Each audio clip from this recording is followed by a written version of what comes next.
menggunakan apa yang kita ada itu sebagai bukti. Assalamualaikum warahmatullahi wabarakatuh dan salam sejahtera, bersama saya Zul Zarizi pada channel Zul Zarizi. Hari ni saya nak bincang sikit isu trending, tapi saya malas nak buat interview. Ni nak borak santai Okay, tajuk hari ni adalah jangan kongsi kalau tak nak kena maki.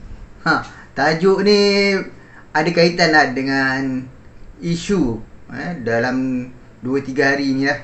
Saya kan, memang kita jangan kongsi lah untuk berkongsi dengan keadaan sekarang kan. Kena faham apa yang kita kongsi dekat Instagram ke, dekat Facebook ke, even kat YouTube sekalipun, orang boleh rakam dan ia boleh menjadi bukti bukti yang nyata dan jelas. Itulah masalahnya. Apa yang kita nak fikirkan dalam hati, apa yang terlintas dalam hati, kita tak boleh tunjuk. Tapi bukti dalam video itu terang dan jelas. Bila dah hantar tu, memang tak boleh lah kita nak putar balik. Orang boleh record record skrin dan sebagainya. Kadang-kadang hanya sampai seminit saja kita post, dia dah boleh jadi viral. Kalau viral tu bagus, positif tak apa. Kalau viral yang merosakkan image kita, reputasi kita, keluarga kita, itu adalah satu benda yang kita perlu elakkan. Kalau buat mahkamah, memang boleh kalah. Nak rakam, kena fikir balik lah sebelum kita tekan butang publish ke post ke. Sebab ia akan memberi kesan yang kepanjang pada kita. Macam yang berlaku lah pada yang terpost ni kan. Kita tak tahu pandangan orang. Kadang-kadang kita punya pemikiran dia macam ni, tapi orang fikir macam ini. Itu negatif lah kan. Okay, ada satu lagi isu di mana kita mempunyai laman sosial, terutamanya guna nama kita kan. Contoh macam Instagram saya atau YouTube saya yang menggunakan nama Zul Zarizi. Memang kita suka atau tidak, kita kena bertanggungjawab. Bagaimana kita boleh bagi kita punya laman sosial ataupun YouTube ke apa saja yang menggunakan nama kita kepada orang lain. Lain lah kalau kita punya syarikat kan, kata pengurus ke yang mengendalikan.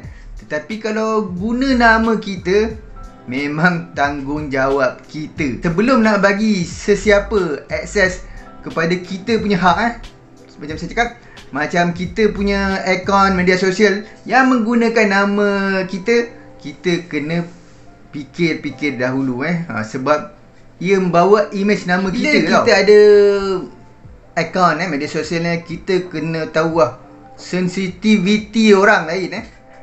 Mungkin kita rasa benda tu hanya untuk kita saja atau untuk orang terdekat, tapi kita kena faham kita punya group ataupun kita punya follower ke, tak semuanya kita kenal. Malahan walaupun dalam group WhatsApp sekalipun, orang yang kita kenal secara bersemuka pun kita tak boleh kata kita kenal. Mereka boleh menggunakan apa yang kita ada itu sebagai bukti untuk menjatuhkan kita. Sekadar nak tunjuk pada keluarga sahaja, tetapi ia berlegar menjadi viral dan teruk. Sebab kalau kita kena kecam ni, satu benda yang akhirnya kita terpaksa buat adalah kita terpaksa deaktifkan akaun kita. Itu merupakan kerugian, terutama bagi mereka yang menggunakan akaun Instagram untuk bisnes.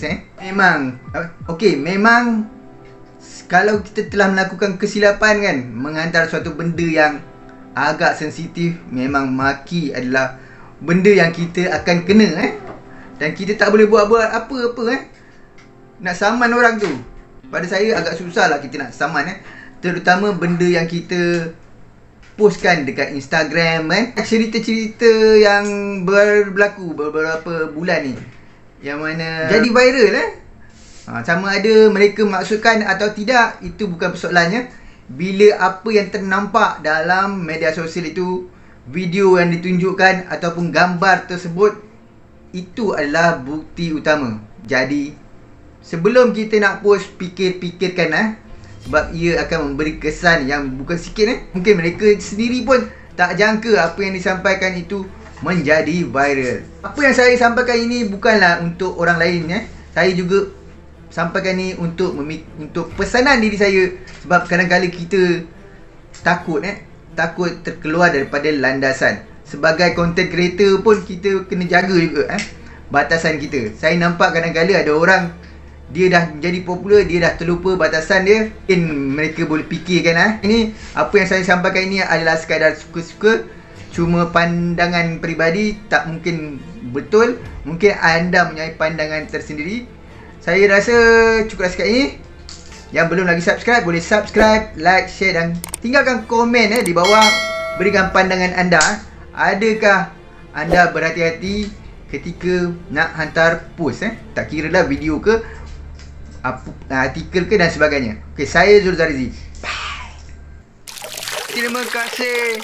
Tonton juga video yang lain. Lemas